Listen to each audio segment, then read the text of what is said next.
Let's go.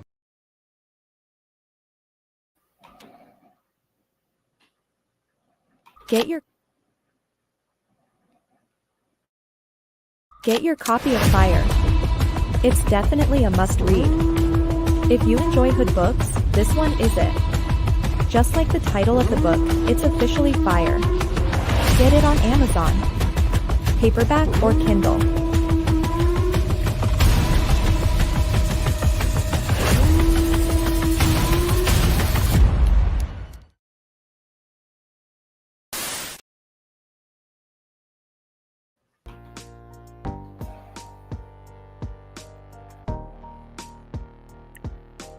Peace. This is The Enemy's Public, and I am Bro.Nasir. This evening, first I want to wish everyone a very good evening.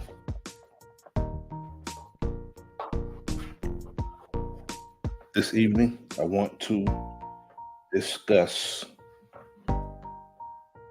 the hypocrisy of the war on drugs. On August 18th, 1996, the San Jose Mercury News published the first installment of a three-part series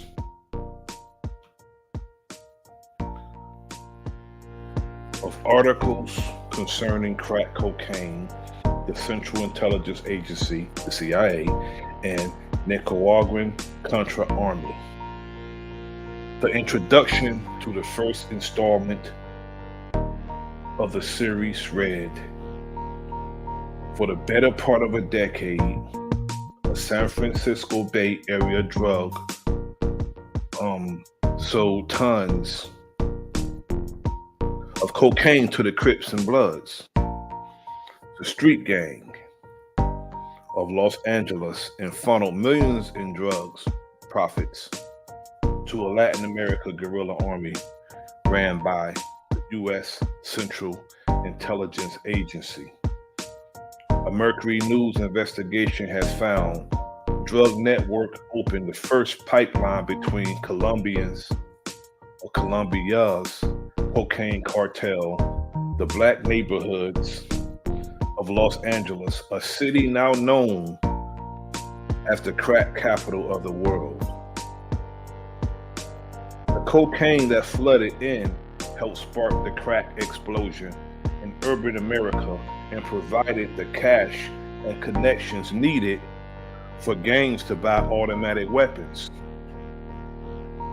The 3-day series of articles entitled Dark Alliance, the story behind the crack explosion, to the story of a Los Angeles drug operation ran by Ricky Darnell Ross, described sympathetically as a delusional 19-year-old who, at the dawn of the 1980s, found himself adrift on the streets of South Central LA. The Dark Alliance series recounted how Ross began peddling small amounts of cocaine in the early 1980s and rapidly grew into one of the largest cocaine dealers in Southern California until he was convicted on federal drug trafficking in 1996. The hypocrisy of the federal government calling it a war on drugs when they actually recruited people and supplied them with drugs and guns, to the point that they became kingpins. Now the media talk about how terrible it is and how crack has destroyed families when it's the United States government who actually supplied drugs to the cartels. The United States government itself created drug cartels and supplied them with product. Then the federal government arrested, tried, and convicted the very men and women they've empowered, saying that they brought down the bad guys, when in fact, they're no better or not as good as the men and women they're sending to federal prison. This is why I say they do the dirt with you to get the dirt on you. The federal government's hands are far dirtier than any man or woman they call murderous drug dealing killers. Whatever name they call the brother or sister on the block, they are far worse. They just had the law behind them. Racist America's main agenda really is to destroy our communities and keep us from sustaining and maintaining ourselves. They literally put drugs in our communities to destroy us. A high on crack brother who's out of his mind makes for a terrible soldier to fight the war that's been waged against us. Yet, they can never do this, or they can never do to us what they've done to us or what they do to us without the help of some of us. Some of us are willing participants. Some of us are forced by being put in compromising positions. Now, can you imagine a Negro stole a car, drove it across state lines intoxicated, and is arrested, and the feds take over the case after he's arrested and convince him to infiltrate an organization who are trying to serve as vanguards of our communities. Instead of doing his time, he worked with the feds. That's how a lot of these cartels are created. They find somebody and put them in a compromising position. They recruit in colleges. They go to colleges and they recruit, especially the CIA, because the CIA is not a federal entity. The CIA are civilians. Anybody can work for the CIA. All you have to do is apply. No criteria, no particular education. It's just that you either gather intelligence or you create intelligence.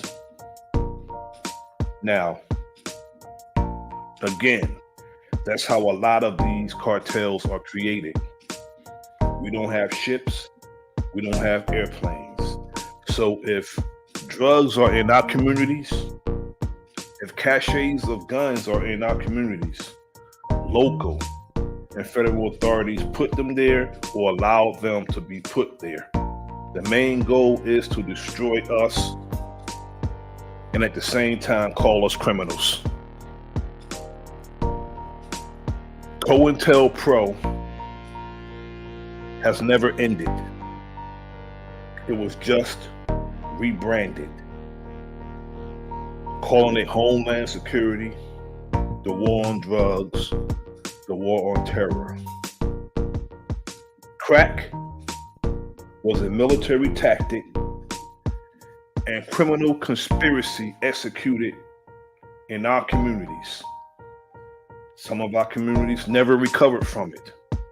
Operation X is a mission that got its desired results. Murder and destruction of our people.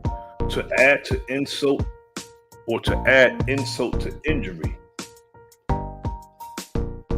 it was injected to an art form that became the #1 genre of music today, hip hop.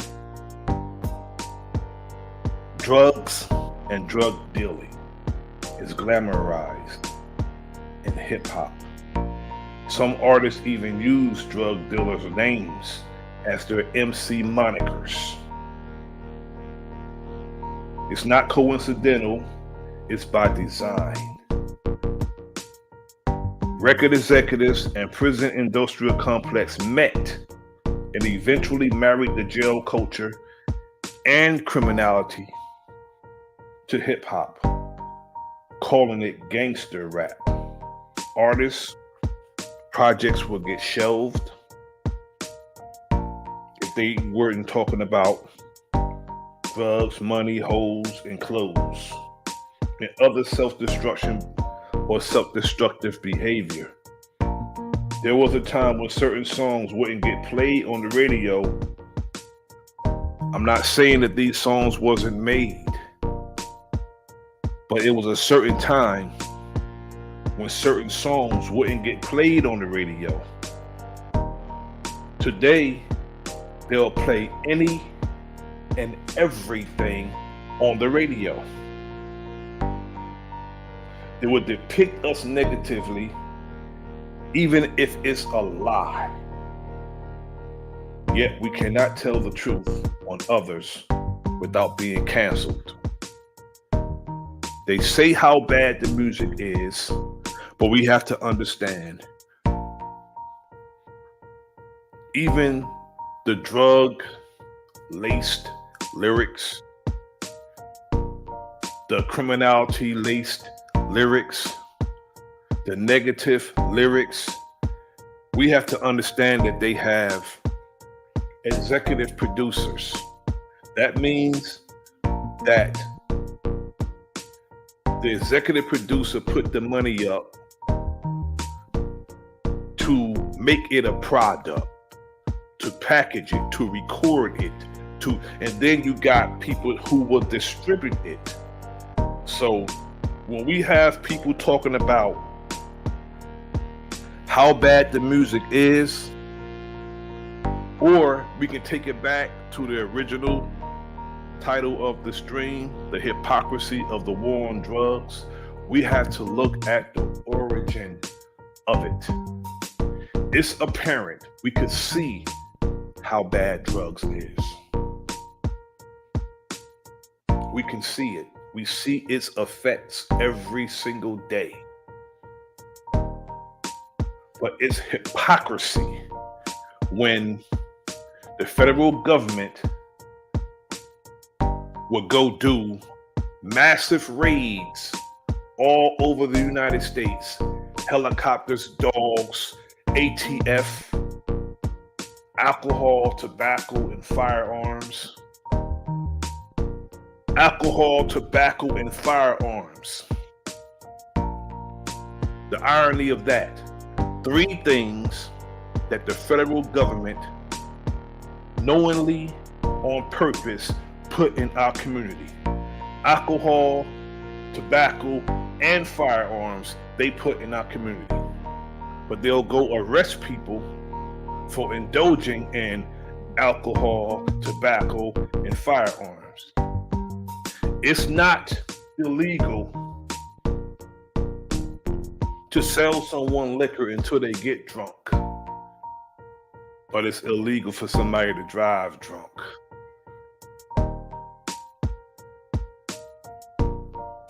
It's not illegal for gun shops or gun manufacturing companies, these merchants of death. It's not illegal for them to manufacture a gun every few seconds, and that gun end up on the street, even if it's a defective gun. Somebody aiming at somebody else, and the gun's mechanism is malfunctioning, and somebody else get hit. Caches of guns are being dropped off in our communities, just like the drugs. Drugs were being brought into the United States by the military. They arrested Emmanuel Noriega, El Chapo, years later, after they severed business ties. They knew El Chapo did it They knew Emmanuel Noriega and others did it. They knew they did it because they was doing it with them. They got the evidence on them. They do the dirt with you to get the dirt on you. They knew they did it. Now, the crazy part about the CIA, again, it's not, according to what I've read, it's not a law enforcement agency. It's supposed to be an intelligence gathering agency. Yet if your intelligence is based on lies, deceit, and outright criminal activity on their part, what good are they? Law enforcement agencies are bad enough.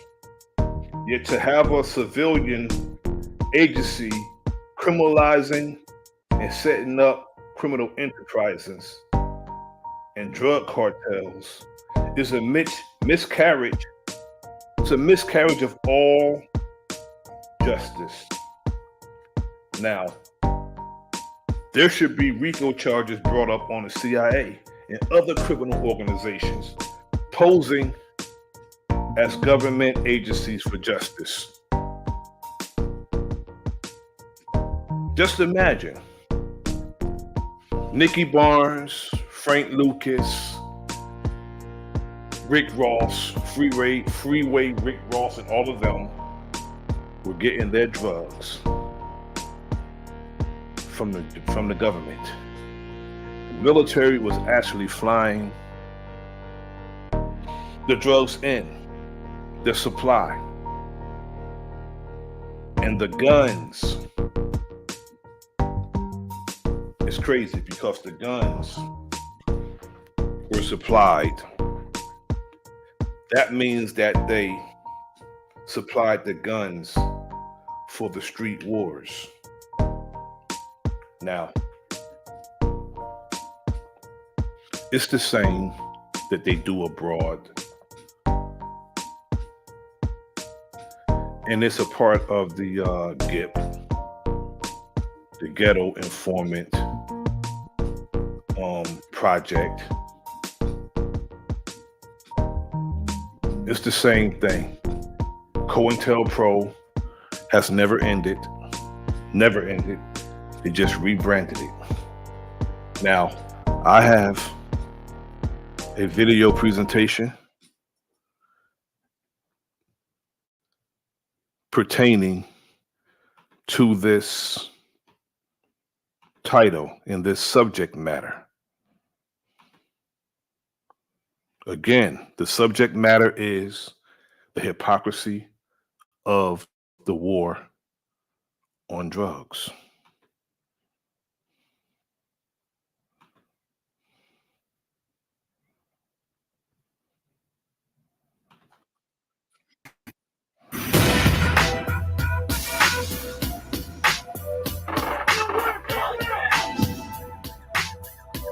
This is the real story of how crack changed everything. My name is Aaron Williams. I'm a journalist from Compton, California. I've been researching the effects of the crack epidemic for over a decade. Crack is the processed version of the party drug cocaine in rock form. I did try it, and from that moment on, I was chasing the initial high. It goes directly to the pleasure center of your brain. There's just no escape from it once you're addicted. It was so profitable to sell crack. Everybody lost their minds. $1, $2, $3 more when a young baby mama and a daughter going broke, baby. Increased violence, gangs, riots. The Crips and the Bloods have swarmed eastward. The use of crack increasing quickly. Fearlessly setting up an open-air drug market. The reaction of mainstream America was, oh my God, we have to fix this immediately. They work every day to plot a new and better way to steal our children's lives. Nancy Reagan, she coined the term "just say no." All the while, her husband was intricate in bringing drugs, crack in particular, in our communities. But he put her out there to go on a campaign all across the country telling us to just say no when her husband was an intricate part of bringing crack into our communities. That was right around the time the Dare came out, the egg in the skillet. This is your brain on drugs. Danger of crack. Thousands of dollars on cash and firearms. Enough is enough. Trying to fix things without knowing how they got broken in the first place is a great way to break them worse. They financed a very bloody war with a whole lot of deceptive intelligence and criminality on the part of the CIA. You had Ronald Reagan getting involved. Retribution must be swift and sure. Ronald Reagan didn't get involved. Ronald Reagan was an intricate part of the drug trade, an intricate part. This was his baby, the war on drugs. It was more like the war of drugs. It was the war of drugs, not on drugs. Because if the borders were secured, or if the federal government wasn't bringing the drugs in and putting it on the streets via our brothers and sisters, it wouldn't have never been no crack era. For those who decide to make a career of preying on the innocent. You have the militarized police. I've seen plenty of raids in my lifetime. See, a lot of these things are done for effect.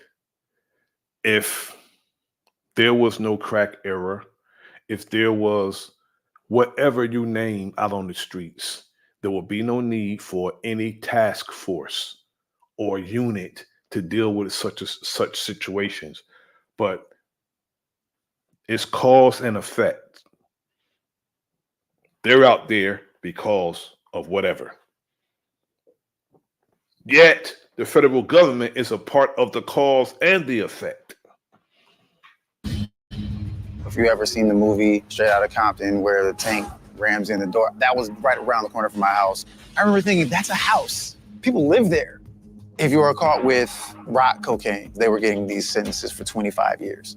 You've got to have mandatory laws. And you know, these sentences were based on the necessities and the livelihood of the officers. If somebody's getting 25 to life for drugs or 25 to life for murder, that's 25 to life. Sometimes they'll do 30 years, or sometimes they don't let them out at all. That is equivalent to the mortgage of an officer. You got to show people if you arrest them, we're going to keep them. Get her out of here.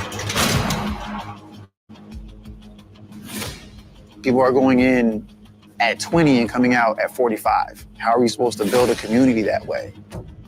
You had this. We can't build a community that way. You're going in 20 and coming out 45. That's 25 years of somebody's life. What about,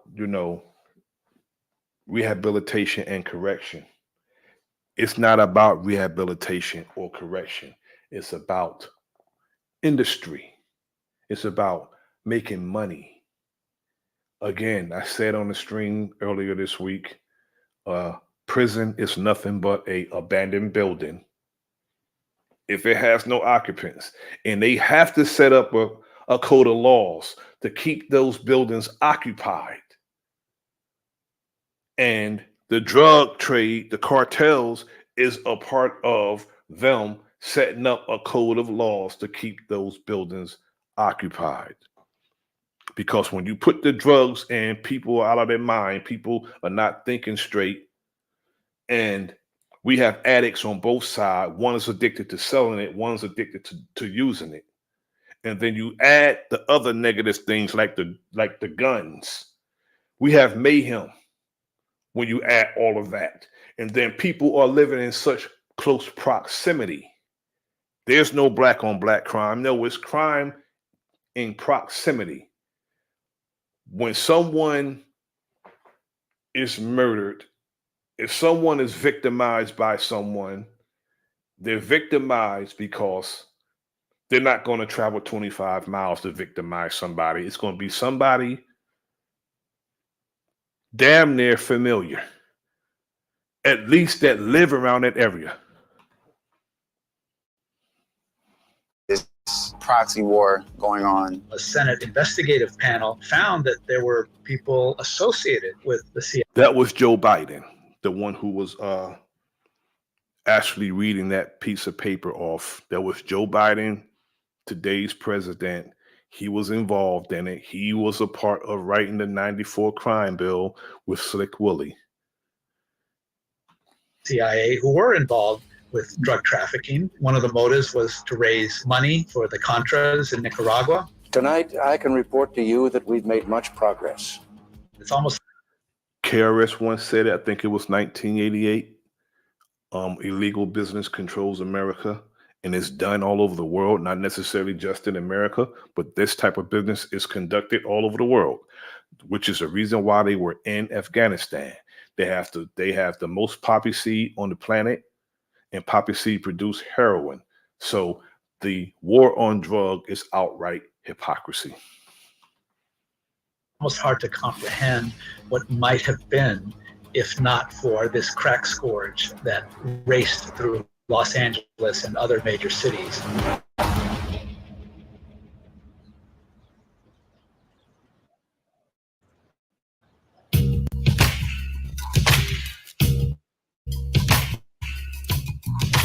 Today, the perception is of crack users as losers. We still need treatment programs, and I think that we still need to decriminalize.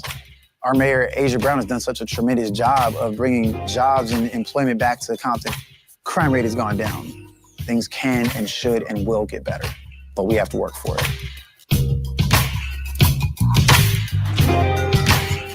Now we're going to go to Freeway Ricky Ross on how he introduced. Without this artificial price that we put on cocaine, I wouldn't have been selling cocaine.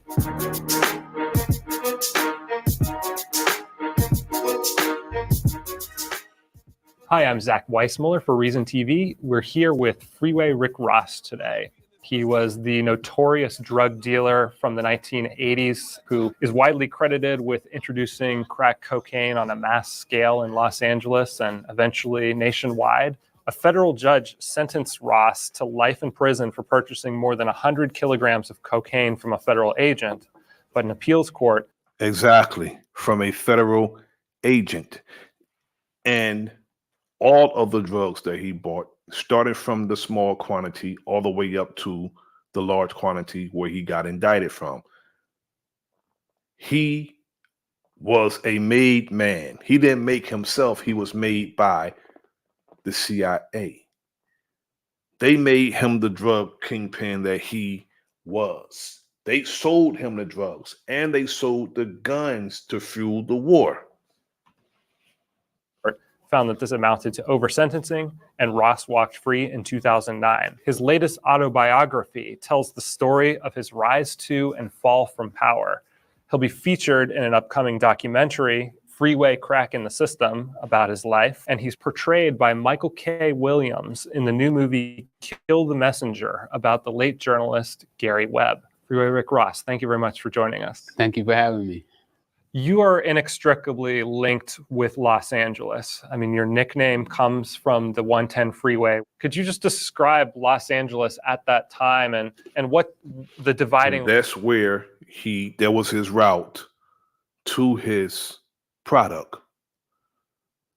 110 South. That was his route to his product. That's why they call him Freeway Ricky Ross. And again, this thing was glamorized in hip hop because we got a rapper from Philly using the first part of his name. And you got a rapper from Florida using the second part of his name. Freeway Ricky Ross. Line that the freeway represented. You know, when you went east of the 110 freeway, it turned to black. And when you went west, it was all white. was definitely segregated, and the 110 freeway was that line. I think it's fair to say you grew up in the heart of Crips territory, but you went to high school at Dorsey High, which is actually only a few miles from where we are right now. And you got into Dorsey through an unusual path. You started playing tennis outside of the school, and the tennis coach saw you and recruited you to come to the school. Was that your ambition at the time? When it became apparent to me that I wasn't going to be big enough to play basketball or football, then I was looking for another way to get myself out the ghetto. You went through school without ever learning to actually read. That is where we see this transition where you're about to go off and pursue a tennis scholarship in college, but the coach tells you, we can't accept somebody who is unable to read. Absolutely. Then is that the moment where you started turning to drug dealing, where you I started to slide back into South Central LA, and not going over to Dorsey as much as I used to, and starting to hang out with guys in the community, the guys that I went to elementary and junior high school with, and next thing I'm at the street races, and then I won a street car, and it just kept going on and on and on to the next thing I know, I'm getting introduced to cocaine. What was it about cocaine that made it such an attractive product to sell right away? Profit margins. I learned about PCP at that time. The crazy part about this is the last video I played had Joe Biden on it, and Joe Biden, he wrote the '94 crime bill that based the sentences for people who are selling drugs. They base the penalties on proximity, and they base the penalties on classification. Because if a brother is caught with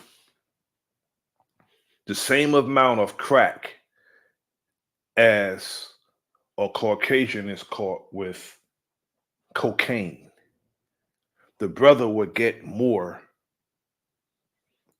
time than the cocaine dealer. When the cocaine is stepped on, not stepped on, the crack is stepped on, the cocaine is pure. The crack is cooked and stepped on. The cocaine is pure. Yet the cocaine is done by a certain class of people. And the crack was made for us. They put that in our community, and that's why they had one of us introduce it to us. I learned about angel dust, but the money in those weren't as attractive, and those two drugs were more of a harsher drugs. So moving from powder cocaine to crack cocaine was a big deal in terms of profitability for your business. Could you just describe what exactly is the difference? When I first started selling, I was selling powder, and the guys would be snorting, and then their nose would start to bleed and would mess up their membranes. Well, with crack, that never happened. You can't smoke enough crack. You can't OD on crack. What's wind up going to happen is that your money's going to run out. In the book, you describe this scene along 81st Street. It's this kind of open market bazaar, and there's no police interference. Talk about that scene a little bit and how it was even possible that would exist. Well, for a long time, the police never came over. Drugs is considered a victimless crime.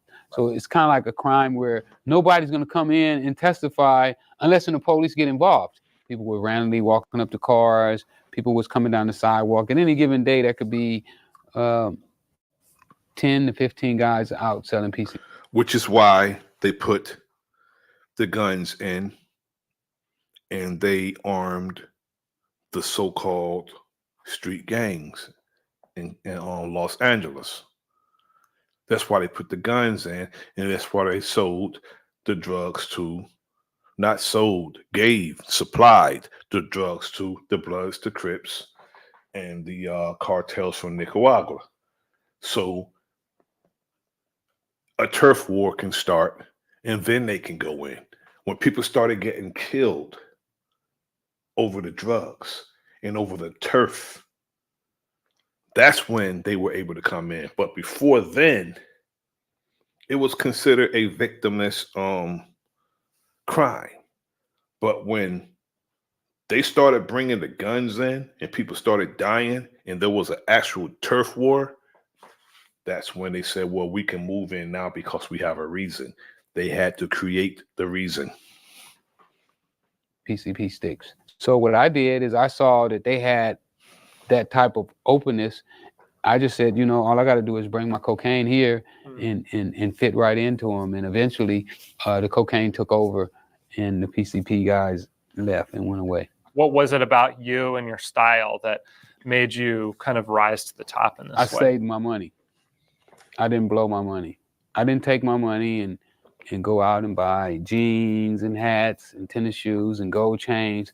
What I did is I took my money and I went and bought more drugs. Did you ever consider moving out of the drug business and above board? I did. I wanted a chain of hotels. I also did apartment buildings, houses. When I was building houses, I did real good at it. Really? Yeah, I made about $400,000 a year. But where I messed up at with all of my other businesses is that I never stopped selling drugs. I'm sure that paled in comparison to the amount of money you were making off the drugs. It did. One of the more controversial claims involves Oscar Danilo Blandon, a supplier who turned out to be a federal agent and was the person who ultimately led to your downfall. You were a source for the journalist Gary Webb, who claimed that Blandon was funneling cocaine money to the Contras, either with the help of the CIA or with a kind of like turn the other cheek attitude from Correct. the CIA. Do you stand by Webb's reporting? Since Gary's passed, you know, the CIA has come out and admitted that they were working with known drug traffickers. So now it's no longer this myth or this perception that it may have happened or it may not have happened. It absolutely happened. The government admitted it. They put it in their own report. Sometimes it spins off. I don't put it past them doing anything like this, because if they could murder a man in his sleep in Chicago, they can do this. I don't put it past them doing any of this.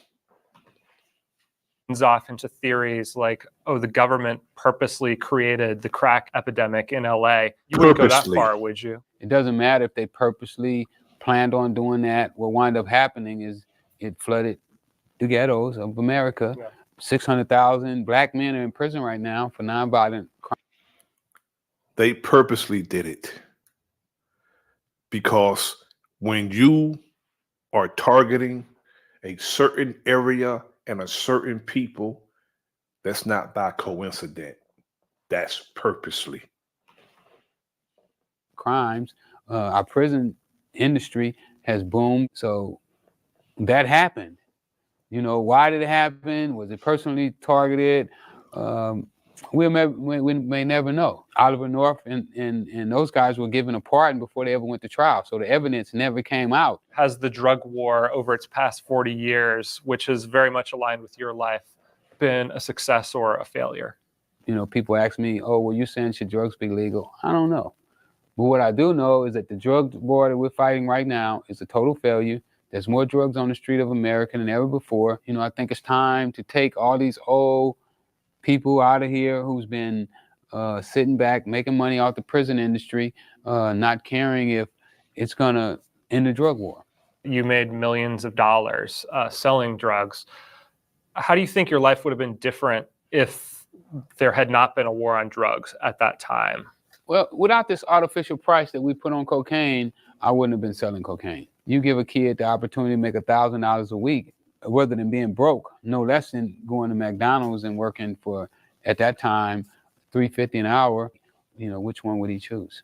We've talked about the war on drugs and the victimless nature of drug crimes. The other side would say it's not so victimless, that it's been called the crack epidemic in the past and it's ruined thousands.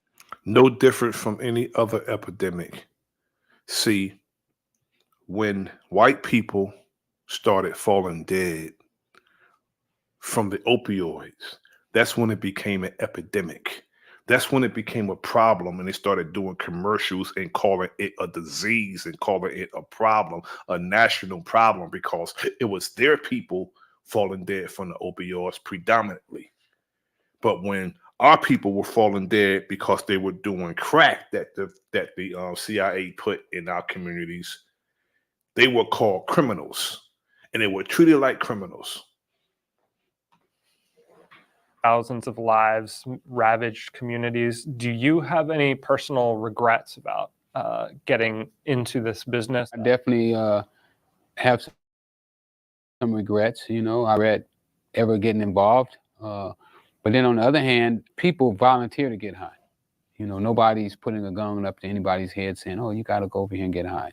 And I believe that everybody that's involved is just as responsible. There's an argument that addiction, it's a sickness, and you're preying on that sickness. They don't really have a choice in the traditional sense. Do you not? You don't buy that? You do get drawn in, and it's tough to quit. Yeah.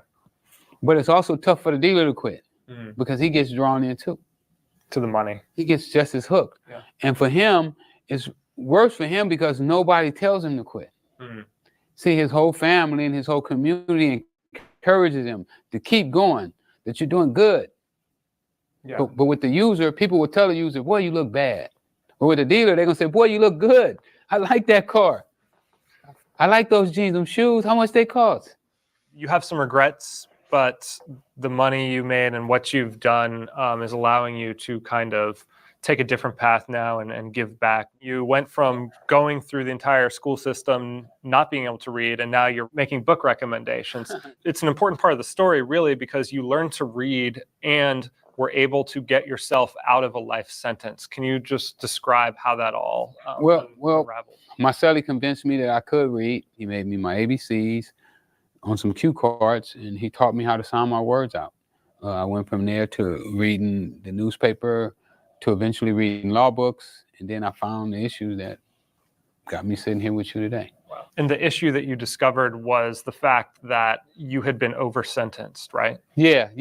Yes, he was over-sentenced. It was very excessive how they sentenced him, especially, you know, they didn't go after those agents who sold him the drugs. Yeah, they charged me with the 3-strike law because I had been taken from state to state and charged, but they ran all my time concurrent, and the fact that I had never gotten out of prison. You came here wearing a shirt saying the real Rick Ross is not a rapper, so I'm assuming there's a message you're trying to get across. Would you like to share that? Yeah. There's a guy who uses my name, and me and him have been into a little bit of a battle over my name, and this is my way of taking a shot at him. You know? All right. So take note. Rick Ross, thank you very much. Thank you again. For Reason TV, I'm Zach Weissmuller. Now we're going to go to the United States connections, the CIA's connection to the crack. The CIA on the They're going to deny it, but they're lying. West Los Angeles, on the possible connections with the CIA on the sale of narcotic or knowledge, information, and belief.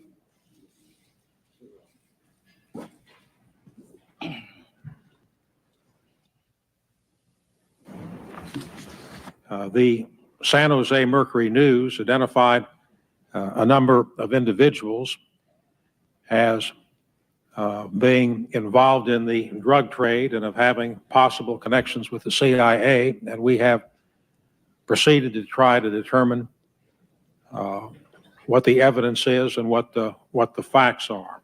Convening this hearing and also making a public hearing.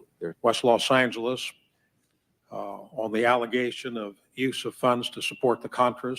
I would say that all of this story, rather than about crack, is about crap. That's my crap. Yes. Rather than crack, is crap. That's the way I look at it. It's a preposterous, unfounded, ridiculous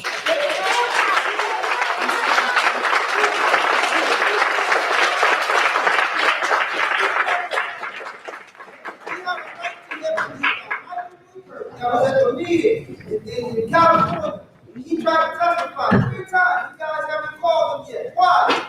He has valuable information. These are the country guys. They're not going to tell you. They don't want to hear the information that's going to incriminate them. They don't want to hear it. They're going to say it's preposterous and it's unfounded when they have witnesses that will come forward to testify. We are proceeding.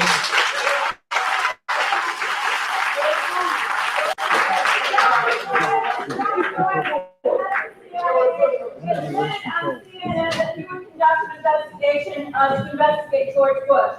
And here is the evidence in this special report if anybody cares to find out what the truth is. Exactly. George Herbert Walker Bush was the vice president at that time, and he and Ronald Reagan were involved with putting crack into our communities. We understand the high level of emotional involvement, and we are prepared to allow some leeway to have you express yourselves, although this is not in accordance with the regular rules. We are prepared to listen to you. This meeting, Senator Shelby. Mr. Chairman,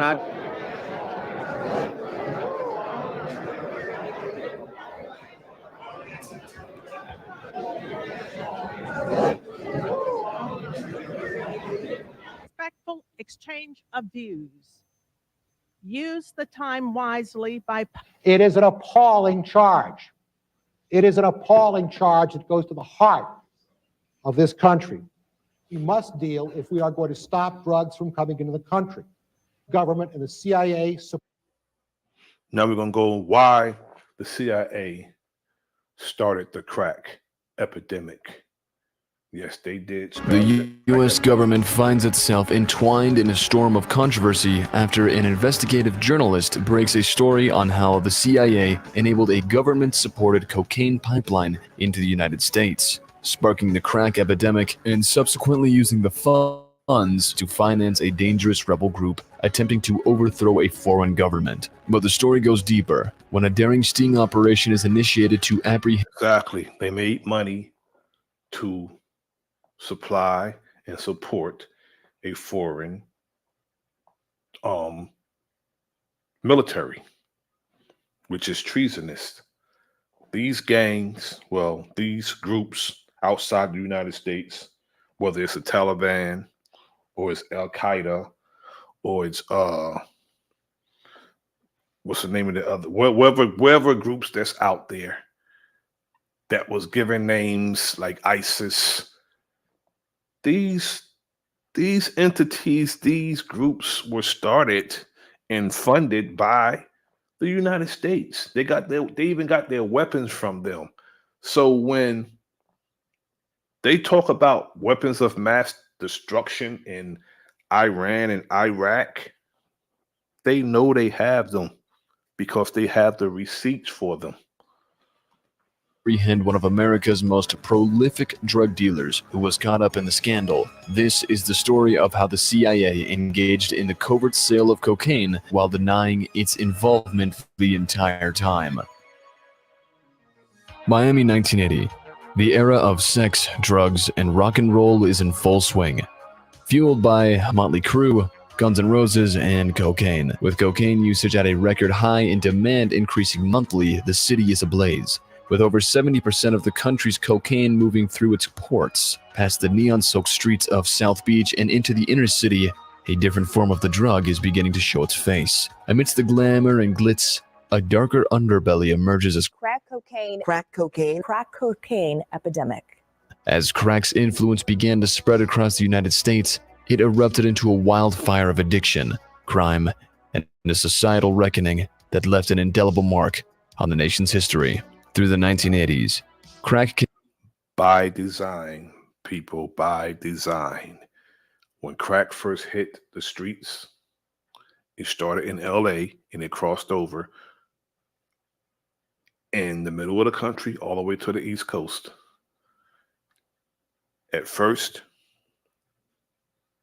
it wasn't victimless, but it wasn't like it was when they added the gun element to it.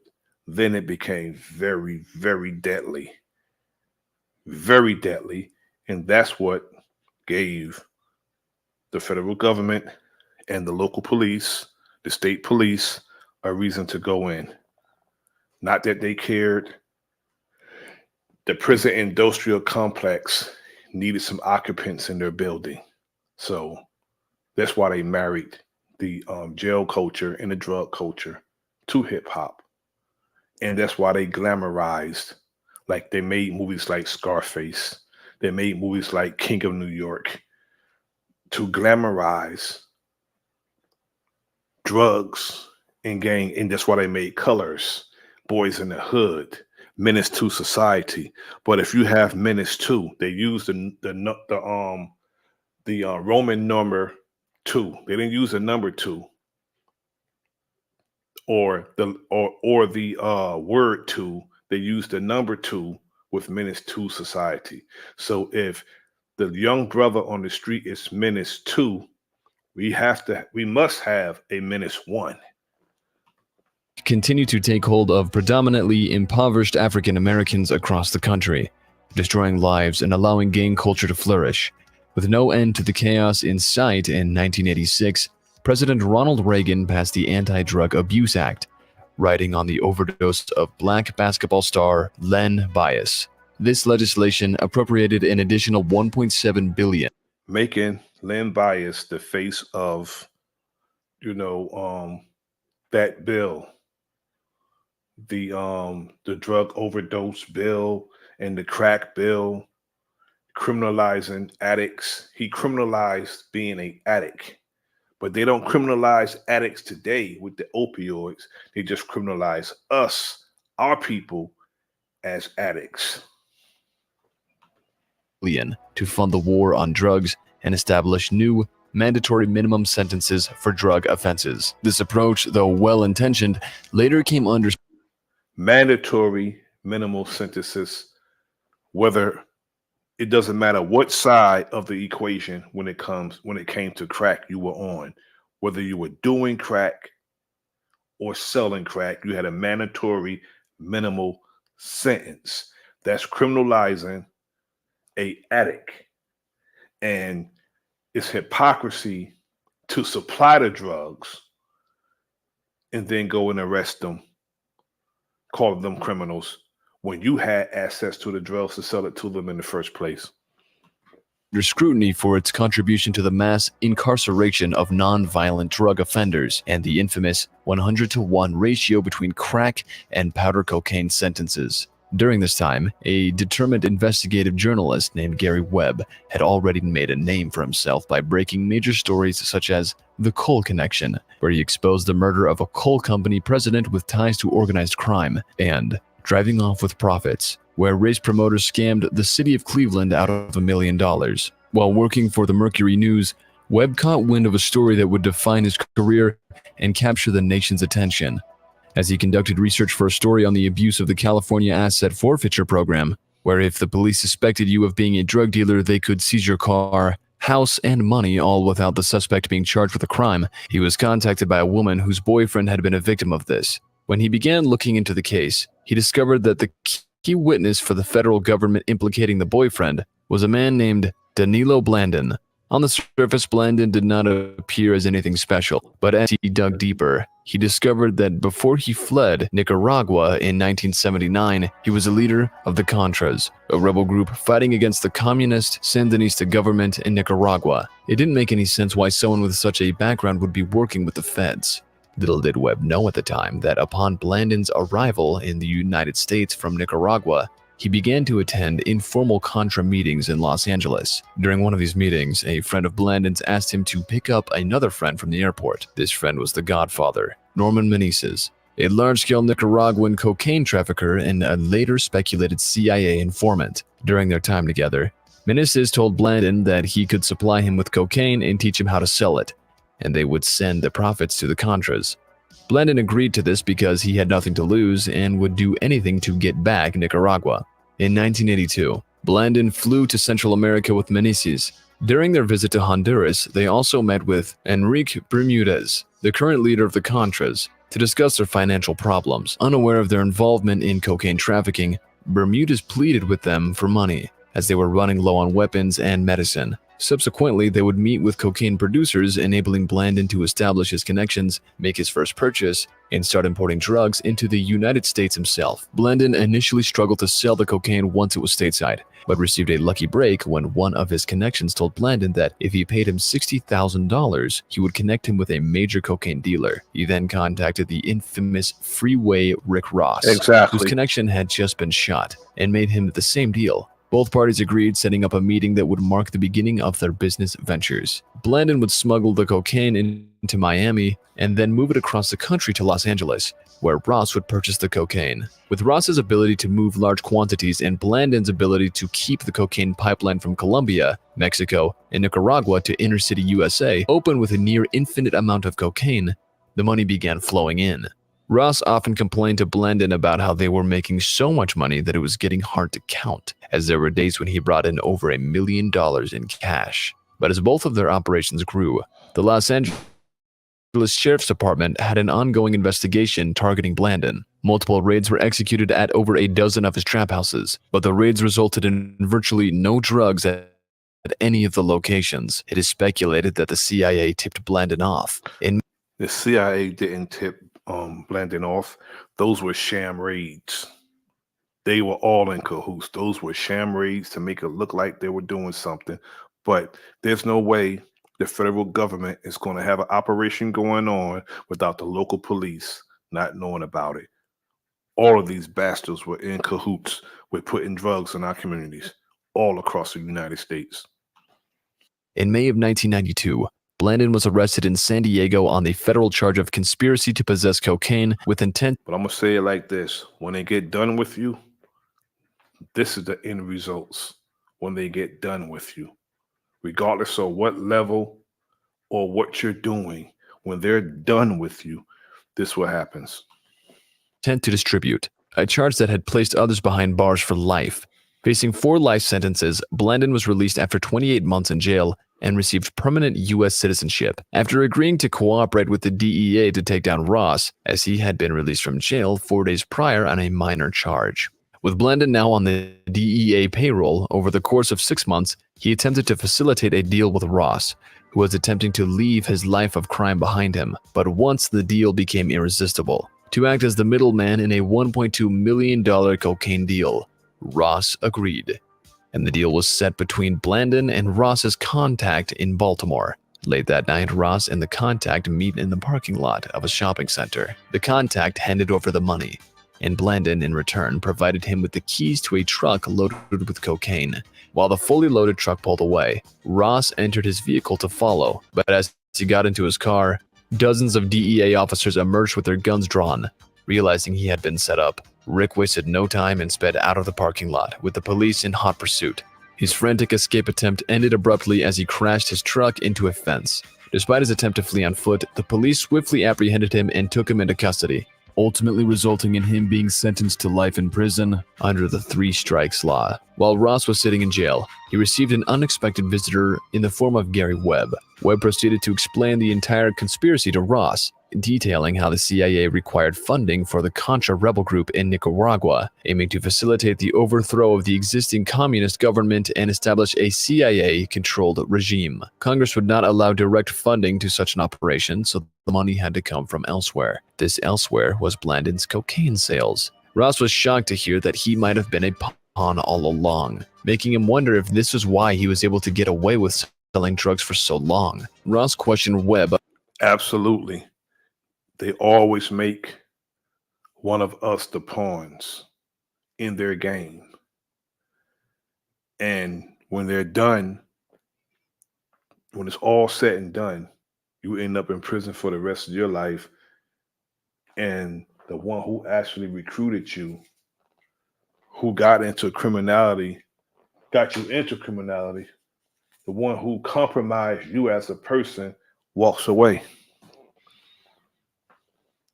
You know, the saying "just say no" is a good saying, yeah, but it's so hypocritical when one person saying "just say no" that lives in the same house, and the other person is flooding the communities throughout the United States, our communities, with crack. Ronald Reagan and Nancy Reagan. Nancy Reagan saying just say no. Ronald Reagan is flooding our communities with drugs. About how much cocaine Blandon was initially caught with, and was shocked to find that he was caught with none. It didn't add up. Why had Blandon so readily agreed to become a government informant, and why had the Justice Department held him in such high regard and trust? Blandon was an international criminal who had blazingly sold drugs to gang members for over a decade. During the legal proceedings, Blandon faced a thorough cross-examination. You take an international criminal and you free him, but you take a 20-year-old and you lock him up for the rest of his life when he was recruited by the international criminal. Make that make sense. Examination regarding his immigration status, specifically why he had not been deported from the United States and how he obtained his green card. Also delving into inquiries about his connections with the Contras and allegations of ongoing involvement in drug trafficking after his release from prison. He obtained his green card because they wanted to use him to flood our communities with drugs. He recruited Rick Ross. So therefore, he is the main pipeline to the drugs that Rick Ross was getting to flood our cities with. Prison. With all the evidence he needed, Webb published his findings in a 3-part series in the Mercury News titled Dark Alliance, the story behind the crack explosion, sparking outrage across America. The mainstream media tried and succeeded in discrediting Webb, which ultimately cost him his journalism career, although in his findings he never directly stated that the CIA outright ran the drug trade or even knew about it. In 1998, a full-length book was published covering all of Webb's findings. While in prison, Ross taught himself to read and delved into legal studies, eventually uncovering a loophole in the application of the 3-strike law. In his case, led to a reduction in his sentence to 20 years. He was ultimately released from jail in 2009. As for Blandon, he currently divides his time between San Diego and Nicaragua. But tragically, Gary Webb, a man who had uncovered an international conspiracy, met a grim fate as he was found in his home with 2 gunshot wounds to the head. The coroner ruled it was self-inflicted. Of course, they always rule it self-inflicted. This is so damn typical. So typical. But the story does not end there. With the exposure of the CIA's operations, the need for alternative funding for the Contras became apparent, leading to a new chapter involving Iran. Stay tuned for part 2. Now we're going to go to Operation X, the CIA's deadly drug trade.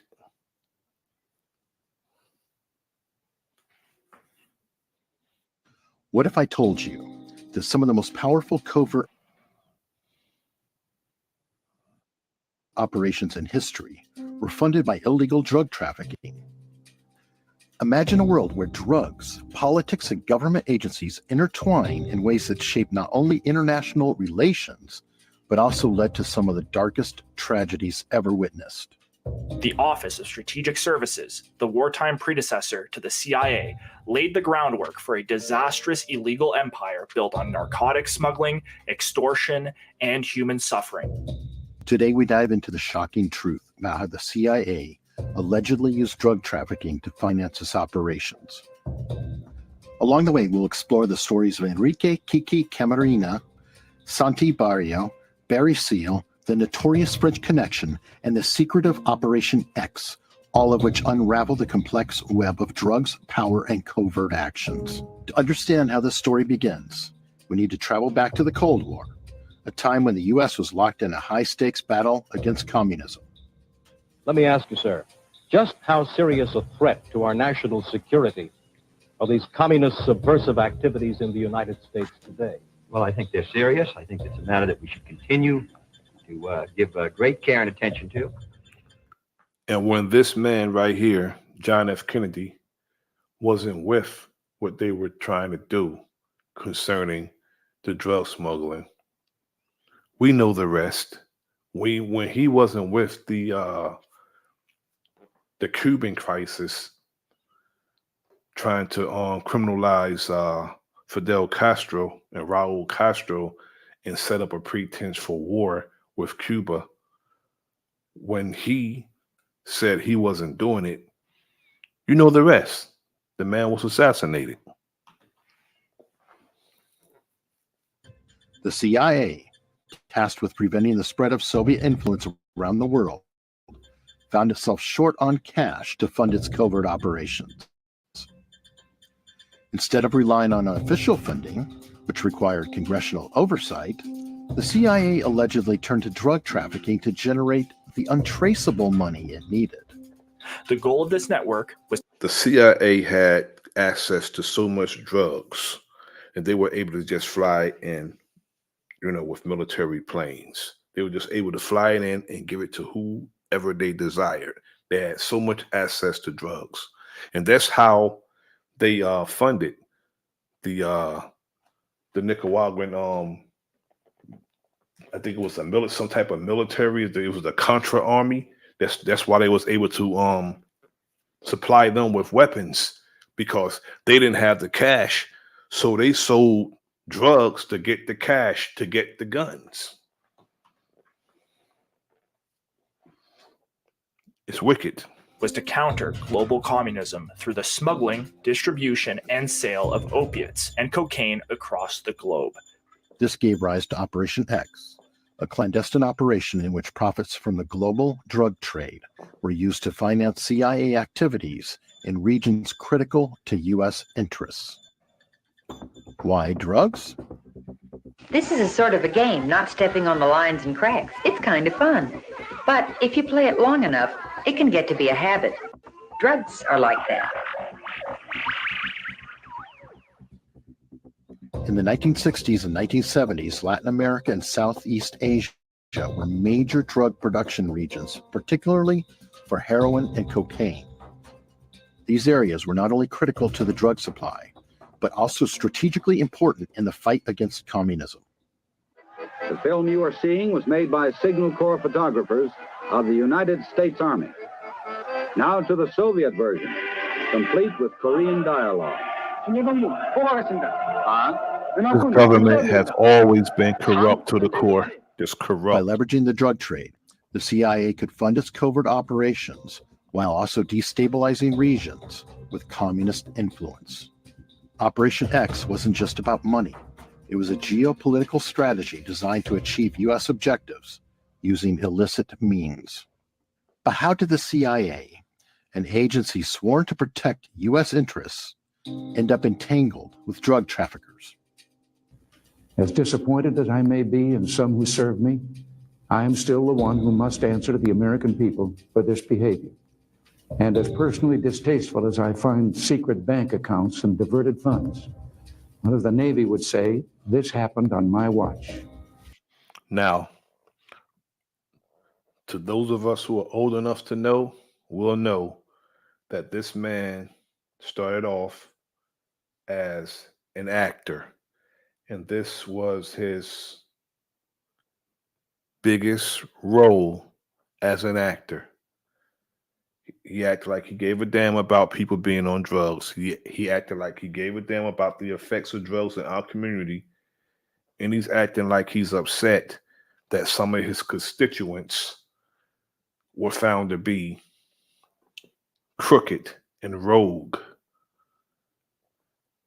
And he was just as rogue and crooked as they were. But he's putting on an act as if he's going to get to the bottom of it. Well, he knew what was going on with the with Operation X, because it's a government operation. So he knew about Operation X. Let's start with the part that is the most controversial. One of the most notorious examples of CIA involvement in drug trafficking comes from the Iran-Contra affair. While American troops were being deployed to 4 training locations far away from battle zones, Honduran warplanes were bombing Nicaraguan positions in response to the Sandinistas placing down landmines as they withdrew toward the border. In the 1980s, the CIA was accused of facilitating the smuggling of cocaine into the U.S. to fund the Contras, a Nicaraguan rebel group fighting the communist Sandinista government.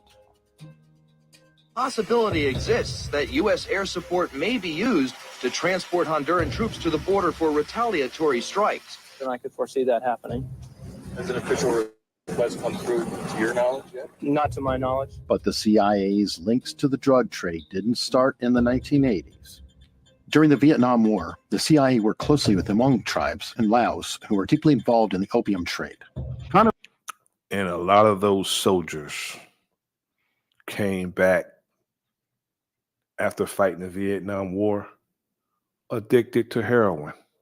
A lot of them came back addicted to heroin when they came back from Vietnam. Ton of cocaine, pure cocaine worth hundreds of millions, is smuggled into the United States. Sound familiar? Not the way this ton of cocaine got here. In exchange for their military cooperation against North of Vietnam, the CIA allegedly turned a blind eye to the Hmong opium production, allowing the trade to flourish. Profits from this trade were used to fund covert military operations throughout Southeast Asia. Agency's willingness to engage with drug traffickers was a recurring pattern, one that spanned continents and decades. It's something how they play both sides. They're the biggest drug dealers.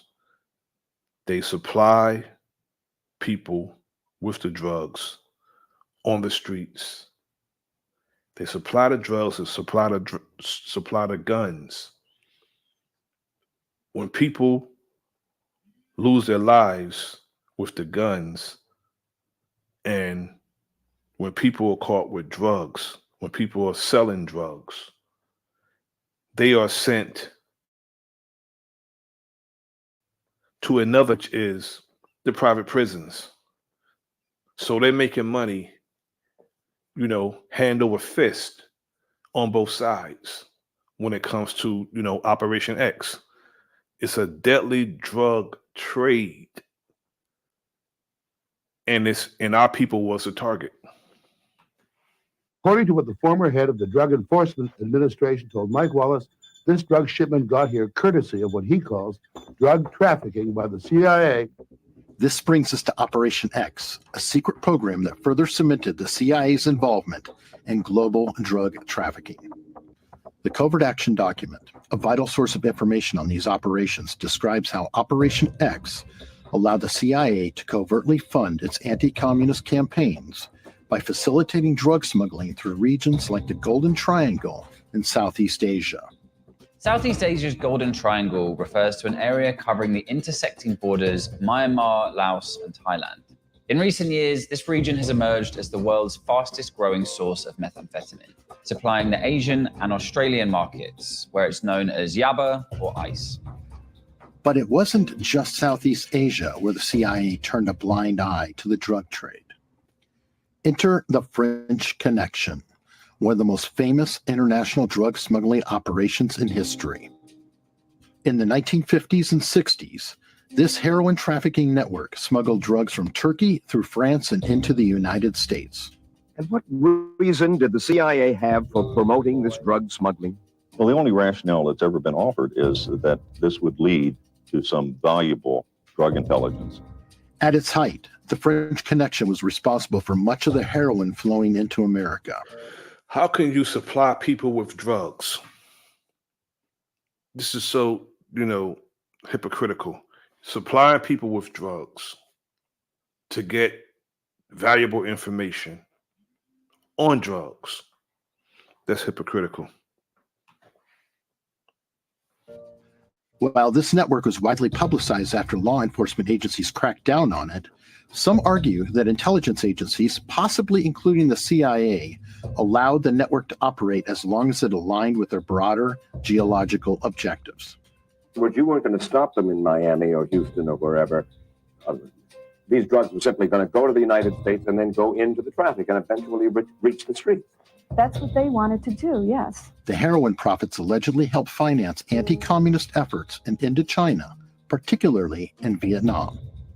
This theory suggests that during the post-World War II era, U.S. and French intelligence agencies may have been quietly supporting the French connection to fund covert operations in Southeast Asia, where communism was spreading rapidly.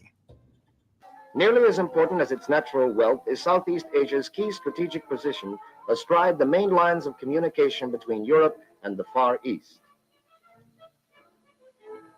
These were tempting economic and military rewards which led the colonial powers to seek control over these countries. The question remains, how many of these drug networks were allowed to thrive as long as they helped further geopolitical objectives? Now let's turn to the tragic story of Enrique Kiki Camarena, whose relentless fight against the drug trade cost him his life.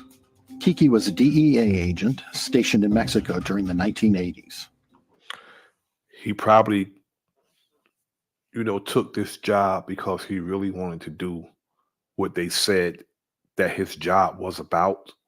And then when he got in that job, he figured out that it's really not what he signed up for. When people take these tests to become these federal agents and these law enforcement officers, they get inside and they realize that it's not what they say they're signing up for.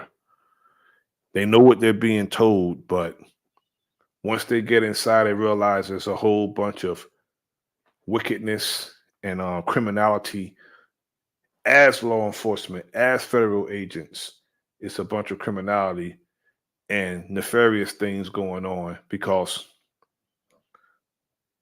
these are like the FBI, CIA, DEA, ATF, all of them are crooked. And they do it under the guise of gathering information. They'll set someone totally innocent and oblivious to selling drugs. They'll make that person a kingpin, or they'll compromise that person and turn that person into a criminal. They'll turn people into criminal and then charge them as a criminal after turning them into a criminal. Turn college students into drug dealers. They recruit, the CIA recruit in colleges. They get a lot of their recruits right from these so-called universities. America first saw Enrique Camarena 33 years ago when the death of his father, Kiki Camarena, made national news. He was investigating the Guadalajara cartel, one of the most powerful drug trafficking organizations in the world. As Kiki dug deeper, he reportedly began to uncover evidence linking the cartel not just to Mexican officials, but to the CIA itself. According to some sources, Kiki discovered that the CIA was turning a blind eye to the cartel's operations. And then the CIA actually turned on him and let the cartels know that they were being investigated, and they murdered him. Or even facilitating them, because the profits were being used to fund U.S. operations in Central America, particularly to arm the Contras in Nicaragua. So here you got Jim Campbell, chief of station, who knows about this. Mark McFarland, CIA officer, knows about this, and are stimulating this business of sending what are uncontrolled deliveries of drugs, smuggling drugs into the United States, right? Right. In 1985, Kiki was kidnapped, tortured, and murdered by the Guadalajara cartel. Exactly. One late night conversation with his father stuck in his mind. He asked me, what do you want to be when you grow up? I said, I want to be just like you. And the answer was a swift, no, you're not. Wasn't going to have a law enforcement son. His death was a turning point in the war on drugs and sparked international outrage. But it also raised... Again, the CIA told the cartel that they were being investigated and told them who they were being investigated by. That's how they found out. And that's how they were able to kidnap the agent and take his life. Raise serious questions. Did Kiki uncover too much? Was his murder a cover-up to protect the CIA's involvement in drug trafficking? Exactly. Many believe Kiki's death wasn't just about the cartel protecting his turf. It was about silencing someone who was getting too close to exposing the CIA's role in the global drug trade. That too.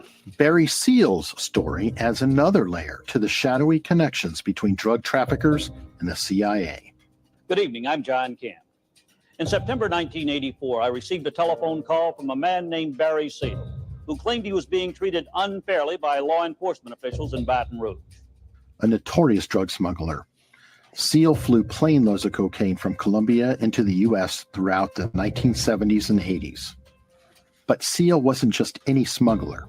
He later claimed that he was working with the CIA, helping the agency carry out covert operations while simultaneously smuggling drugs for the Medellin cartel led by Pablo Escobar. I set up a meeting with Seal at which he told me a bizarre story about his undercover exploits while working with Miami drug agents and even the CIA. Seal's ties to the CIA allegedly began when he started working as an informant for the DEA, providing information on cartel operations. However, it's been claimed that the CIA turned a blind eye to his drug smuggling because he was helping them move weapons and money for covert operations, including aiding the Contras in Nicaragua. We have a gentleman down in Nicaragua who is on contract to the CIA, advising supposedly on military tactics, the Contras. Mr. President, you are implying then that the CIA in Nicaragua is directing the Contras there. I'm afraid I misspoke when I said a CIA head in Nicaragua. There's not someone there directing all this activity. He slipped up and told the damn truth, and now he's trying to backtrack. You said it right the first time. The CIA was helping to arm the Nicaraguan Contra army, and you slipped up and said it and told the truth. And it is someone there directing the activity. Yes, it was. See, when you lie so much, you have to remember your lie. And he didn't remember his lies because he lied so much about the government's involvement in flooding our cities with crack. Seal's life was a perfect example of how deeply intertwined the worlds of drug trafficking and covert government operations had become. And the exciting thing in life to me is to get into a life-threatening situation. Now that's excitement.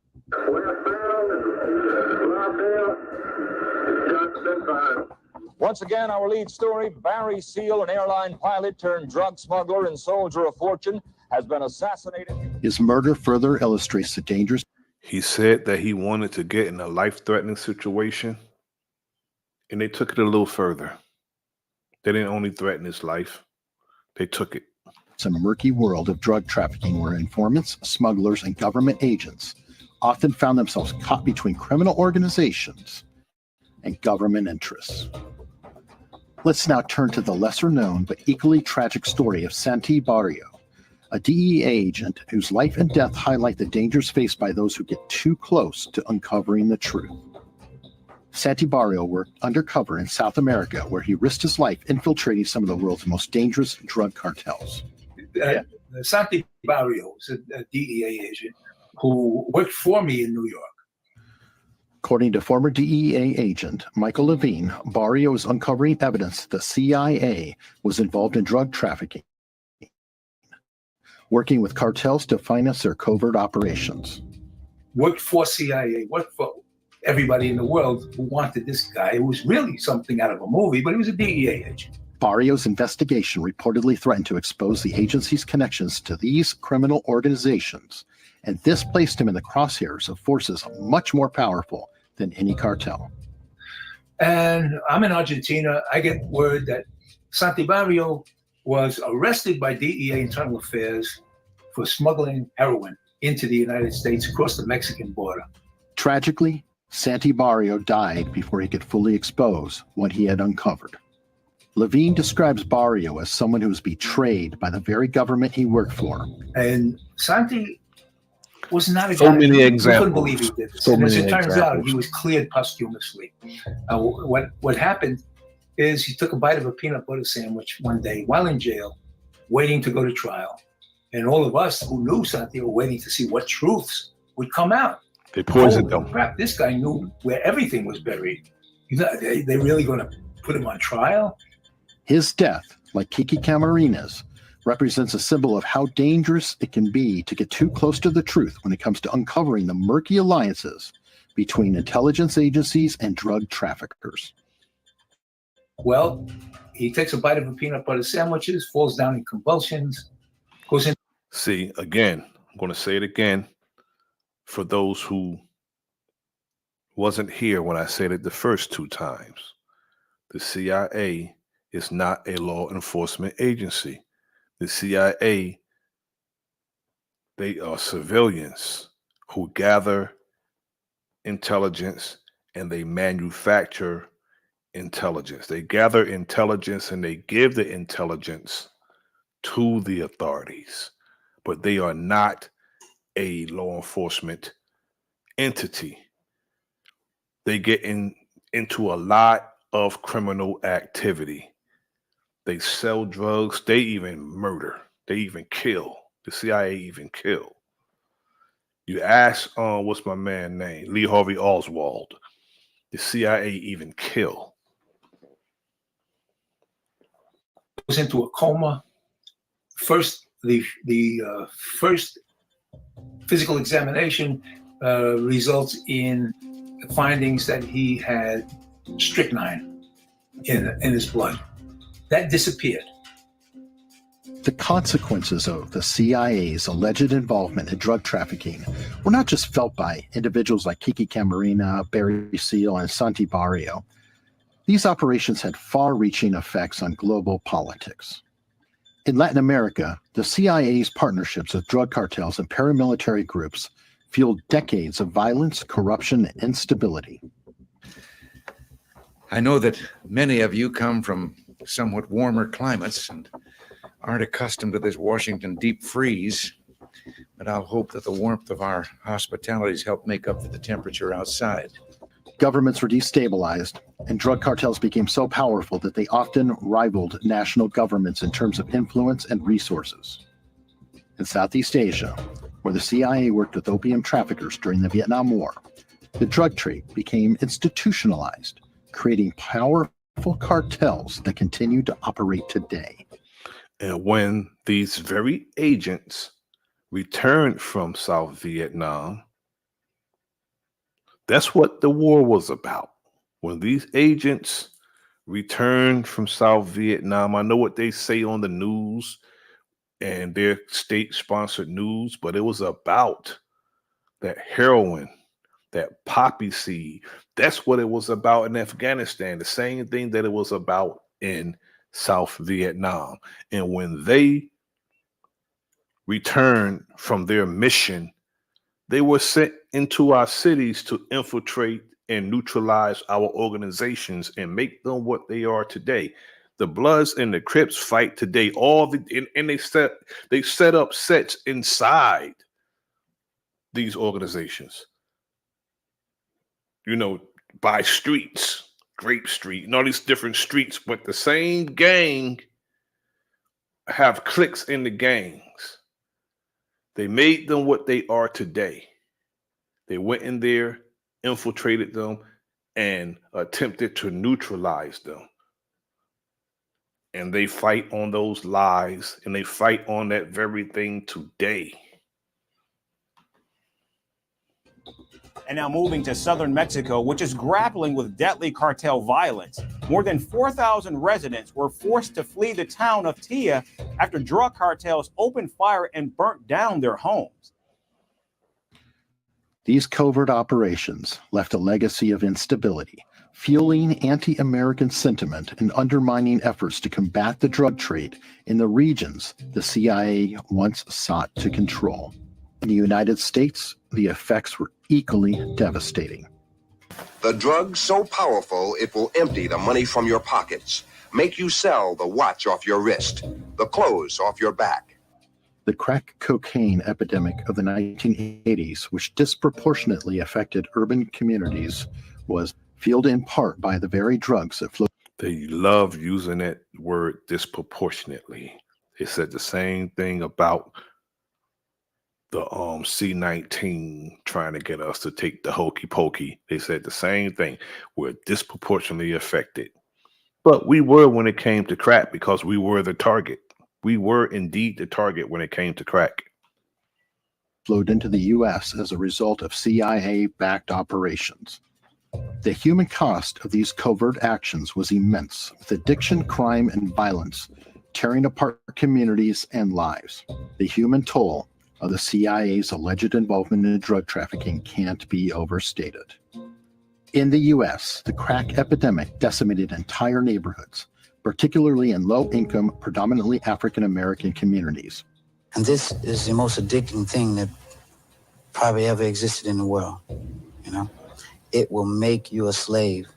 Leroy Johnson has been addicted to crack for more than a year. He says he works these streets at night, sometimes selling marijuana to finance his crack habit. In Latin America and Southeast Asia, the regions where the CIA partnered with drug traffickers were left with legacies of violence, corruption, and political instability. Cartels became powerful forces, corrupting governments and fueling conflicts that continue to this day. When the very agencies designed to protect the public are implicated in illegal activities like drug trafficking, it undermines faith in democracy, the rule of law, and justice. And he says the following: Mike, right now, there are 10 lawyers sitting in one big room reading every page of your book, looking for a reason to indict you. The story of the CIA's involvement in drug trafficking is one of the most shocking and controversial chapters in modern history. It's not shocking. It's just so. Not shocking at all, because out of all the wickedness and crooked things that, this government has done, it's not shocking that our communities are flooded with drugs. We don't have airplanes. We don't have ships. So they came in through, we don't, to bring drugs or guns in. So if they got into our communities, they were brought there or allowed to be brought there, period.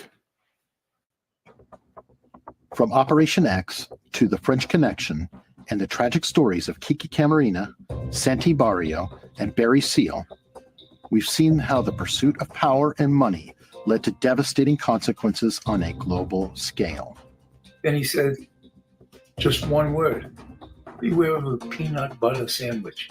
And of course, the peanut butter sandwich was symbolic of DEA agent Santi Barrio, who died in a jail cell after allegedly swallowing peanut butter, and it choked him. Everyone in the Drug Enforcement Administration from that point on understood what a peanut butter sandwich is. If this exploration into one of history's darkest secrets has left you wanting to know more, don't forget to hit that like button and subscribe for more stories that uncover the hidden truth. Now I'm going to go to Michael K. Williams on the epidemic and the CIA, they say, alleged involvement in the crack era. And this is a brother who fell, who passed away from addiction. The great Michael K. Williams, who played Omar Little on the HBO series The Wire.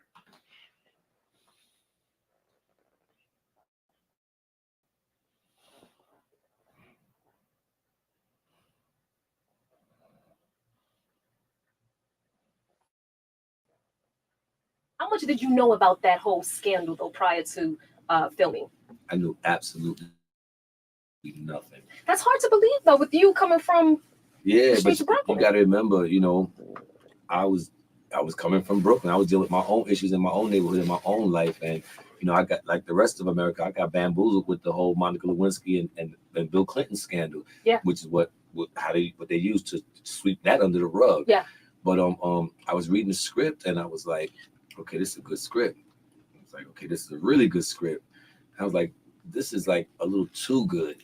So I called my friend Michael in LA, and I was like, yo, Mike, yo, you ever heard of a dude named Gary Webb? Is this is a real dude? He was like, are you kidding me? Yeah. And I was like, yo, he said he educated me. And then he was like, you want to talk to Ricky Ross? And I was like, are you kidding me? So you two met? Yeah, that's my man. Right. Me and Rick, we speak quite often now, but he got on the phone with me, man, and he gave me a bunch of websites and articles to read and and interviews to watch, and what happened was I got a sense of his relationship with Gary Webb, and through that I got a sense of his demeanor and his personality. And this is a mad cool dude, easygoing, mild mannered. Michael K. Williams actually played Ricky Ross when he did the film based on Gary Webb's book. I forgot the name of the book. The book was called what was the book called? I have it written down somewhere. It was called Dark Alliance: The Story Behind the Crack Explosion. Brother played Rick Ross. Kind, you know, friendly type of brother. You know, it's just this is a man that was allowed to go through the LA school systems uneducated. Right. You know, he had aspirations of becoming a professional tennis player. And when there was some talk of possible scholarships on the table for him, they found out that he was illiterate, and all that went away. So we have a young black male in an underserviced community in LA, no jobs, no money, no opportunity, no education, and then the government just allegedly flooded his community with crack. Well, it's no longer allegedly, because the CIA released a 400-page report. Yeah. Back in the reason why I say allegedly, 1998. because the only one that went to jail for the shit was Rick. Yeah.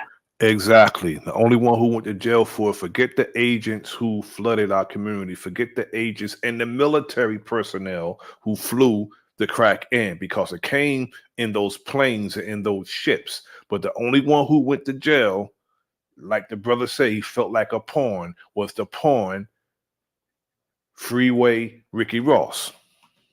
Yeah. Well, we want to play some music and come back, because, you know, they didn't go to Beverly Hills. Nah. They went to South Central. Yeah, they did. What's up? And the rest of and a lot of other communities in America. It's Michael K. Williams, a.k.a. Chalky White. Having breakfast with us on the Foundation. Do you think that the government should assist in the rebuilding of South Central LA?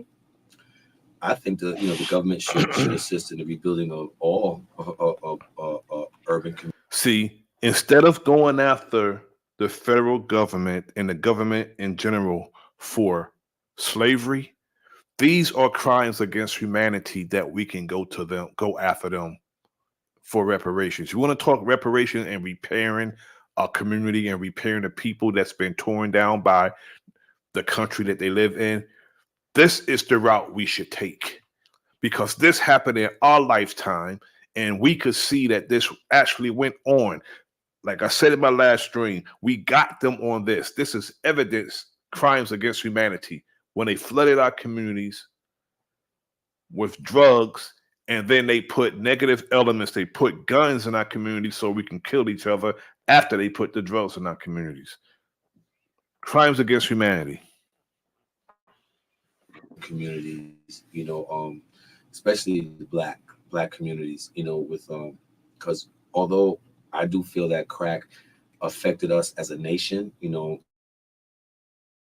not just black people, but Hispanic, white, Asian, every nationality in this country has lost a loved one due to crack addiction. Right. So we don't own that market, but it did affect us the most, primarily with the mass incarceration of our brothers and sisters. Yeah. Which is why I accepted the responsibility of becoming ambassador for the ACLU. Really? Over mass incarceration, to end it, because I think it's just messed up that not after having this knowledge, it was set up from the very beginning. The war on drugs was a scam from the very beginning.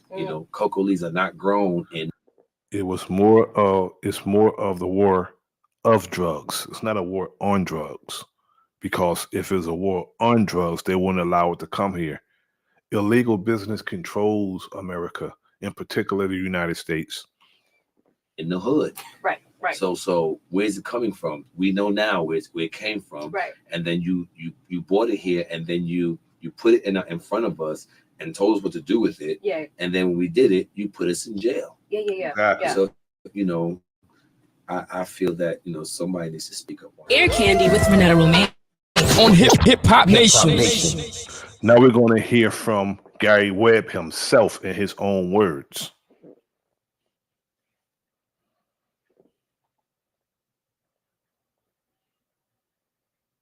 Investigative reporting is being sort of squeezed out of the picture, and I think intentionally, because it tends to ruffle feathers. I mean, good investigative reporting does ruffle feathers, and it draws lawsuits, and it gets newspapers in trouble.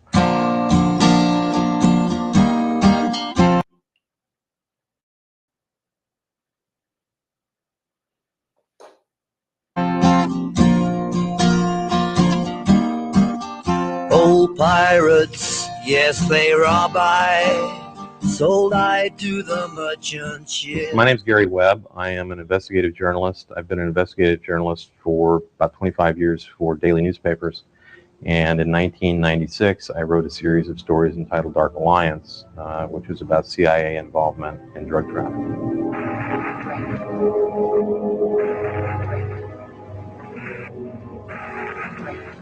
What my story showed was that the cocaine that was being sold in those neighborhoods was coming from mainly one source, and this one source was being used to finance a guerrilla war in Central America.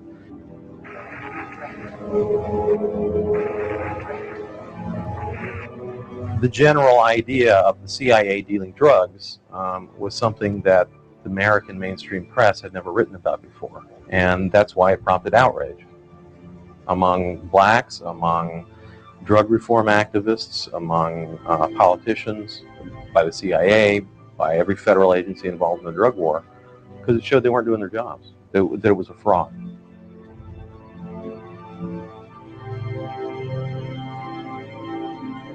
Right after we published the stories, the support we got from the media was very favorable. Newsweek magazine did a big piece on the story and said it was well documented and well researched.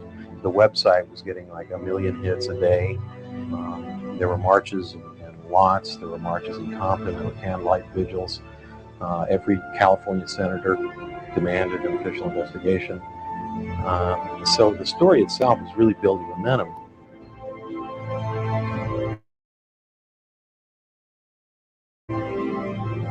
And this, I believe, was a very careful strategy, because nobody was going to believe the government if they came out and said we didn't do it.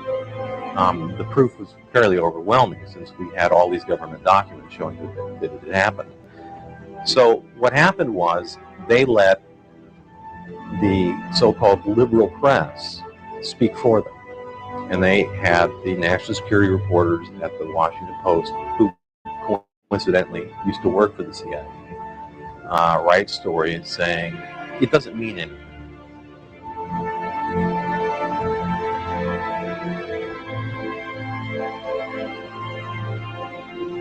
It was a distraction from what the story said, and it became sort of a media war between the Mercury News, which stood behind the story at that point, and the rest of the establishment media, who wanted us to back away from it. And part of that reason was because these major newspapers had written about this issue back in the 1980s, but had written about it very dismissively, as if this is nonsense, it doesn't happen, it never happened. And then 10 years later, we came back with documentation showing that it was absolutely true, and that it was worse than we had gotten a story out around them, and we had gotten it out in a big way that they couldn't control, and that was through the internet. And I think a lot of this was directed to the Mercury News to say, we don't care what documentation you have, we don't care what kind of story you've got, we set the national news agenda. And if we don't like your story, we will kill your story, regardless of its truth.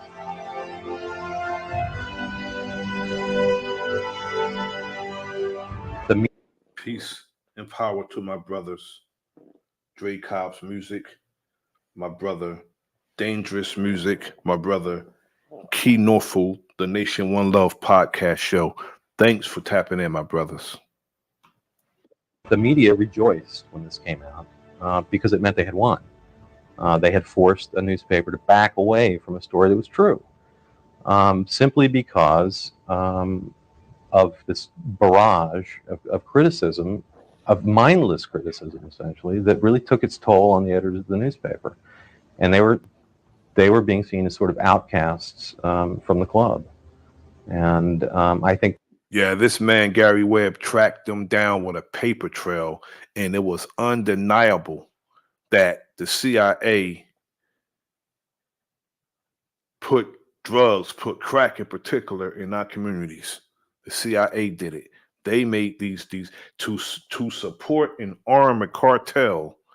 They didn't have the cash, so they recruited Rick Ross, among others, to sell drugs in our community to finance the Nicaraguan Contra army. This is the government at work, the CIA. Supplying brothers with guns, supplying brothers with drugs, and then calling them criminals and putting them in prison. I think they made a political decision that it was better in the long run to take a dive on this story and get back in the good graces of the rest of the media. It was essentially a war between my editors and myself because I wouldn't... The editors went to war with him. They didn't want him to do the story because, most of them worked for the CIA too. So he had to go in and do this story independently. He didn't back away. He did the story anyway. But later on, I think it was 1996, they want us to believe that this man, he said he had 2 gunshots to his head. 2 gunshots. And they were self-inflicted.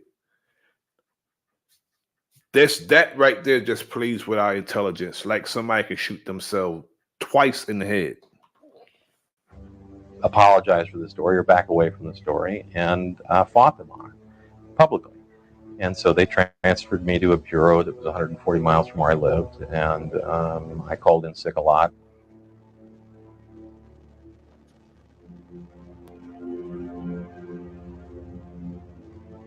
One of the things I'm proudest of in regards to that story is the website that Mercury News set up.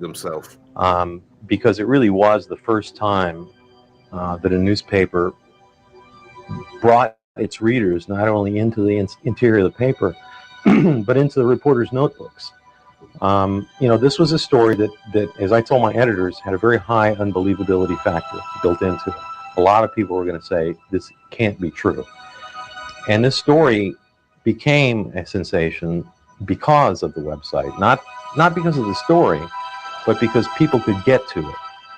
And they could never have gotten to it before because the San Jose Mercury News is a small regional newspaper in Northern California that you couldn't read if you lived in New York, or you couldn't read if you lived in LA. But this story you could read anywhere in the world and see all of our documentation. So it became, and we did this on purpose, to make it very hard to knock down, to make it very difficult for people to say this didn't happen. But they said it didn't happen anyway.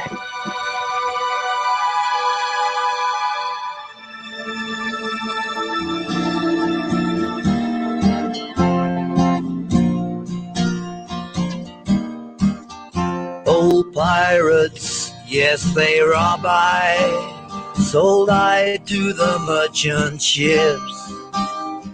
Minutes after they took I from the bottomless pit, but my hand was made strong by the hand of the Almighty. We forward in this generation.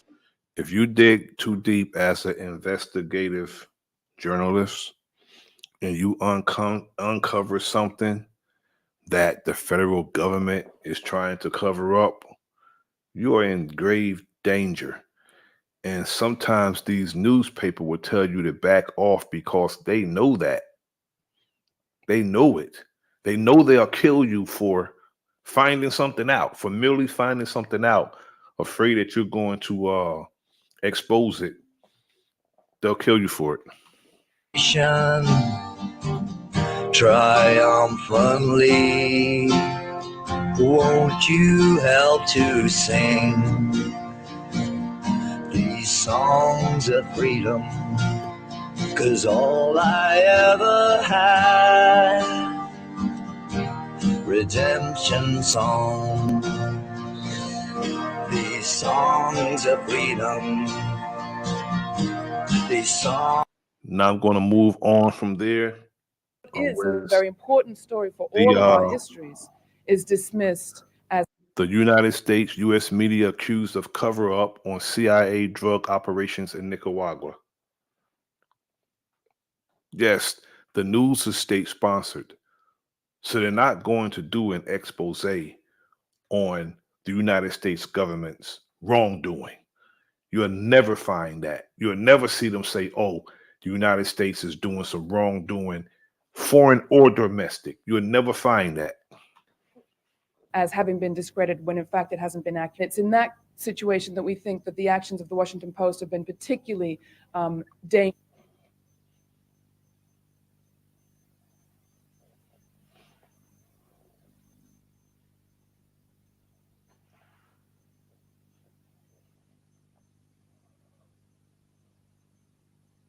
I don't want to blame this all on the media. Of course, it's not. We're talking in the first instance about federal agencies and what laws might have been broken. But the fact of the matter is the media has a long and distinguished track record here of suppression. And that's why we're here today. So I would just answer it that simply. The scandal involves the media, so the media is not interested in investigating themselves. That has Exactly. The story to become the most talked about story of the year. So Dick Gregory Even over when there. the mainstream papers have tried to. You can go to the Kerry Committee report, 1,166 pages. You can go to the National Security Archives, where all the North Notebook entries that Joe mentioned are cited. You can go back to the original 1985 AP report, and we've got the numbers of the two reporters, Robert Parry and Brian Barger, right here. This isn't our allegations. This is the allegations on the CIA's own records and on this country's congressional committee documents. Stolen. We won't let the newspapers deny what we've documented and what the CIA themselves have documented over the years. We won't. Moving from this, humanize. That's usually it's better that way than We're here because we are tired of the suppression. The techniques of suppression are old. If this is an old story, then the techniques of suppression are old. Call the skeptics names like conspiracy theorists, nuts, ranters, kooks. That's the first thing they do. It's a conspiracy, but they narrow it down to a theory, trying to dismiss it when somebody uncovers something and then make it seem like that the person that uncovered your wrongdoing are crazy, misguided. Crackpots, and of course, rumor mongers. Impugn the motives of those of us who are critics, and therefore and suggest strongly that we have a political agenda.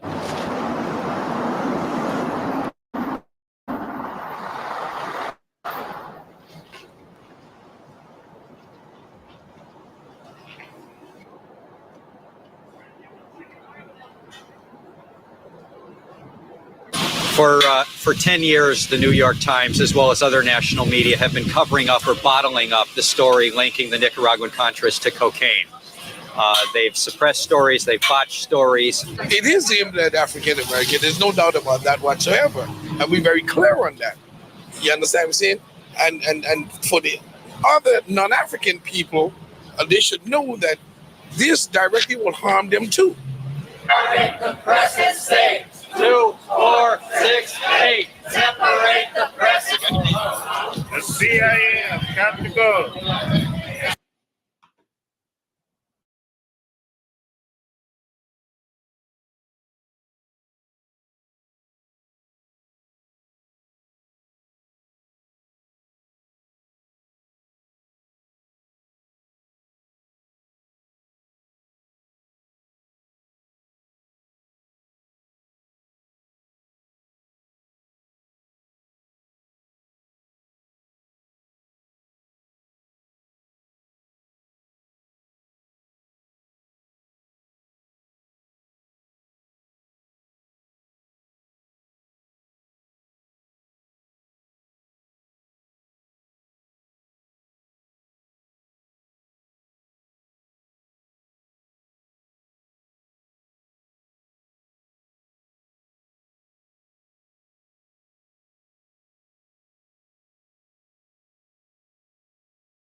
Peace. This is your brother Nasir, and I want to thank everyone for joining me this evening as we went over the hypocrisy of the war on drugs. Thank you to my brother Dre Cobb's Music, my brother Dangerous, and my brother Key Norfolk. Thank you to everyone who has joined me, those who didn't make a comment. Thank you for joining me. I appreciate it. Thank my wife for joining me. I know she's watching. She's always watching. And anyone who's watching, I appreciate it. We're going to do a stream probably in the next few days inside the industry. We're going to go over the casting couch. We're going to speak about and discuss the casting couch. We got to get to the bottom of this, but I appreciate everyone for joining me this evening. And until next time, this is Enemies Public. I am Brother Nasir. Like, share, subscribe. Leave a comment in the comment section. Peace.